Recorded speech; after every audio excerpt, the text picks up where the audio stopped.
Dans la vidéo d'aujourd'hui, je vais te montrer comment définir un range, comment savoir si tu es dans un premium ou un discount pour que tu puisses te projeter sur la manière dont tu vas vouloir vendre ou acheter le marché, ok? Donc, je sais que tu aimes bien les vidéos mindset, mais aujourd'hui, vidéo full technique sur les graphiques, pas de blabla, on entre tout de suite dedans. Ok, allez, d'entrée de jeu, donc on va commencer par les petits time frames et on va remonter sur un grand time frame, ok? Moi, ce qui m'intéresse, c'est de savoir, ok, est-ce que je suis dans un premium ou un discount? Bien, le premium et le discount, c'est quoi?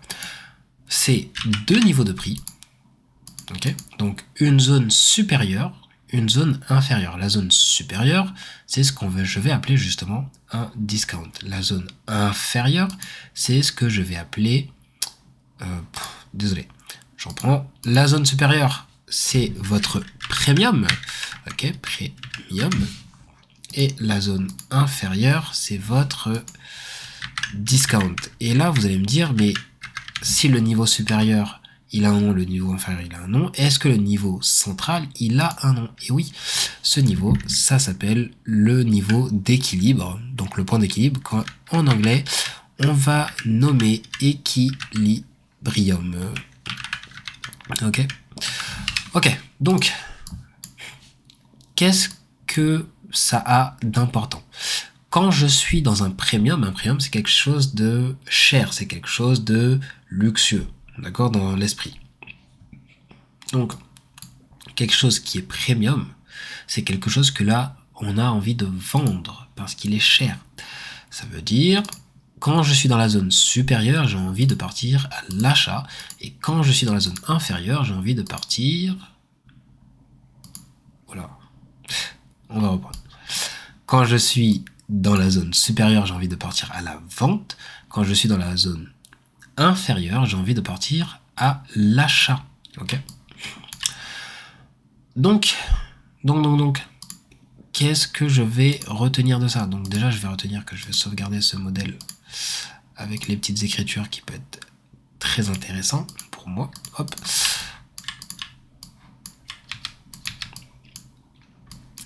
Et donc, par exemple, si je regarde ce prix, le prix est en train de tomber actuellement. Ici, je n'ai pas envie de le vendre. Pourquoi? Parce que je suis à vue d'œil dans un discount. Comment je fais pour le savoir? Si je trace mon Fibo d'ici au plus bas, je vois que le prix n'est pas remonté au-dessus des 50%. Donc, je vais le laisser continuer à descendre, à étirer, jusqu'à ce qu'il se décide potentiellement à remonter au-dessus d'un niveau à 50% par la suite, qui me donnera un bon niveau pour partir à la vente. Donc, ici, maintenant, quand je prends du recul, je ne peux pas toujours me baser par rapport à la jambe de prix actuelle. Ma jambe de prix, elle a besoin de venir de quelque part. Ce quelque part, tout simplement, ça va être ce niveau de prix. Ma jambe précédente. Ma jambe précédente, je vais la tracer encore une fois. Boum. Ok. Donc, ma jambe précédente, je vais la tracer encore une fois. Boum. Et voyons la chose. Ici, maintenant, je me rends compte que je suis dans un fort premium. Donc, j'ai envie de partir à la vente, potentiellement. Ok. Mais plutôt, si j'étais dans une logique d'achat, je vais attendre que le prix retombe dans mon discount pour pouvoir me projeter plus loin. Comment est-ce que je fais pour savoir si je suis dans le bon sens? J'ai besoin d'établir une unité temporelle, un ordre temporel dans mon esprit. Par exemple, je vais prendre la journée précédente. Hop. Alors avant de prendre la journée précédente, on pourrait même juste simplement prendre la session précédente. Mais faisons simple. Donc dans la journée précédente, j'ai mon bas, j'ai mon haut. Eh bien, tant que je suis dans la partie supérieure, j'ai envie de chercher de la vente.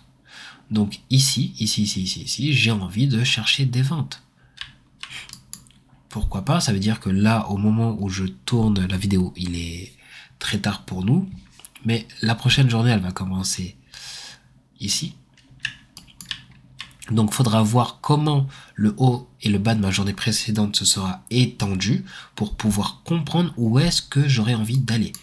Si je prends l'exemple de la journée précédente, donc j'avais un premium, un discount. Au début de cette journée-là, j'ai eu donc mon prix d'ouverture à minuit. Hop. Et lorsque là, je vois le prix donc faire un AMD, il tombe, il va récupérer, donc il se rapproche de l'ancienne sell side, là il fait des bas équivalents, très intéressant d'ailleurs, mais il fait des bas équivalents, ok, il est tombé donc sous le prix d'ouverture, il est tombé dans un discount. Ici, j'ai envie de chercher de l'achat jusqu'à où? À minima, jusqu'au 50%. Premier objectif au-dessus des 50% de mon range précédent. Ce range précédent, lui-même, il faut comprendre qu'il arrive dans une certaine optique. Ok. Quelle est cette optique? À ce moment-là, je vais plutôt monter en time frame et aller me positionner par rapport au dernier mouvement du prix. Donc ici, quand je suis remonté, ok, mais on pourrait aussi prendre un range plus grand et ensuite voir les objectifs qui sont plus hauts. À quel moment est-ce que j'ai envie de me positionner vers un objectif plus haut? Au moment où j'ai un retournement fort du prix qui m'indique que, ok, je suis dans un flow haussier de mouvement, donc je suis dans un buy programme et je vais aller chercher mes objectifs à la hausse. Jusqu'à où? Jusqu'à minima les 50% de mon précédent range, donc dans un premium plus profond. Et je pourrais grandir comme ça encore et encore et encore et encore. Par exemple, si je passe tout de suite en 4 heures ou en daily, on peut voir jour après jour, donc structure après structure, d'un simple coup d'œil, hein, ces mouvements qui vont à survenir. Donc partons de l'année début de 2023, d'accord? Ici, je monte, je redescends donc dans un discount, ok, avant de remonter ici. Quand je remonte jusqu'à où? Un premium.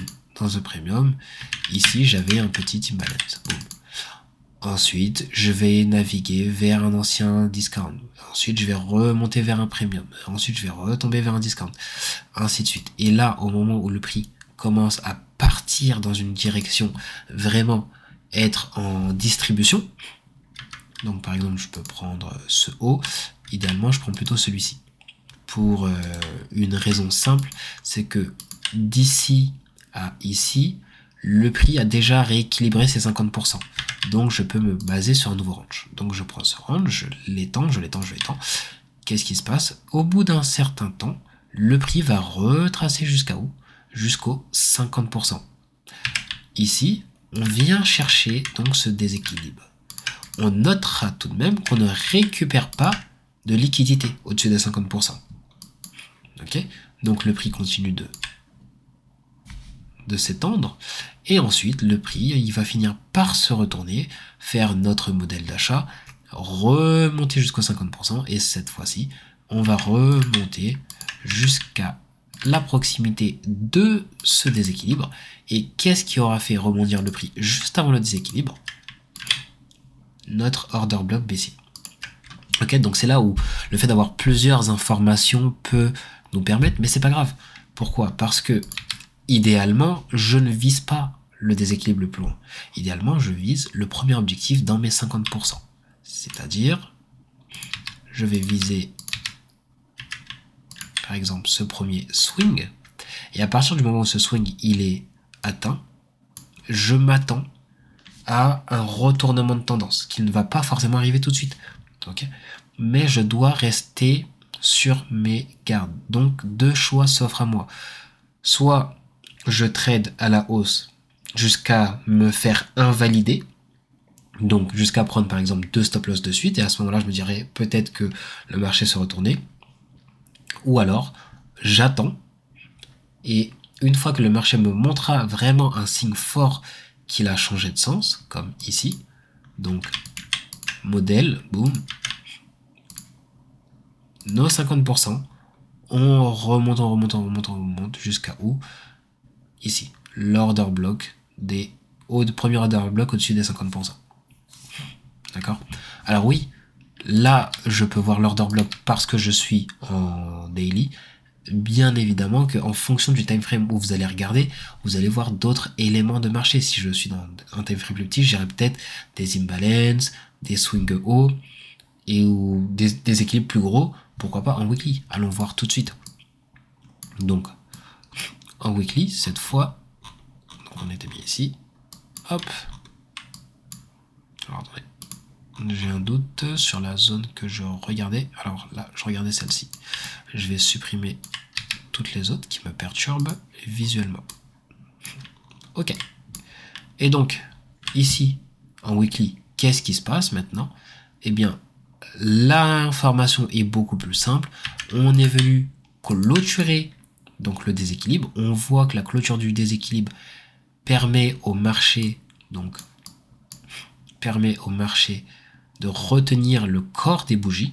Ici, on a aussi un autre petit déséquilibre qui était le plus haut, le déséquilibre dans les 50% supérieurs, au-dessus des 50%. Et autre point que l'on peut distinguer, on a les 50% de notre mèche ici, qui, à vue d'œil, ont l'air de bien réagir. Okay, donc je vais faire quelque chose comme ça. Hop. Allez, on va même y aller au niveau exact. Je vais vous les afficher. Hop.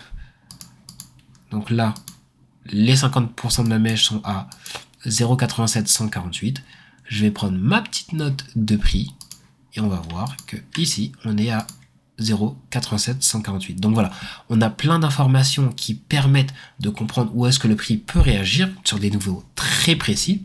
Okay, coucou l'offre et la demande. Et au passage, on va pouvoir surtout comprendre est-ce que je cherche de la vente, est-ce que je cherche de l'achat, mais avec une simple notion comme le premium et le discount. Okay, donc si tu veux en savoir plus, je vais continuer à sortir de temps en temps des vidéos très précises comme ça, mais il faut que j'arrive à trouver quelque chose de visuel pour que dans les vignettes, vous sachiez est-ce que je vais parler de mindset, est-ce que je vais parler d'entrepreneuriat, est-ce que je vais parler de technique pure. Voilà, donc vous verrez, je vais faire encore certainement plein de changements sur la chaîne. De toute façon, je ne tiens pas en place. Ma chaîne YouTube, c'est comme un laboratoire. Donc voilà. Sur ce, on se retrouve très prochainement. Ciao, ciao.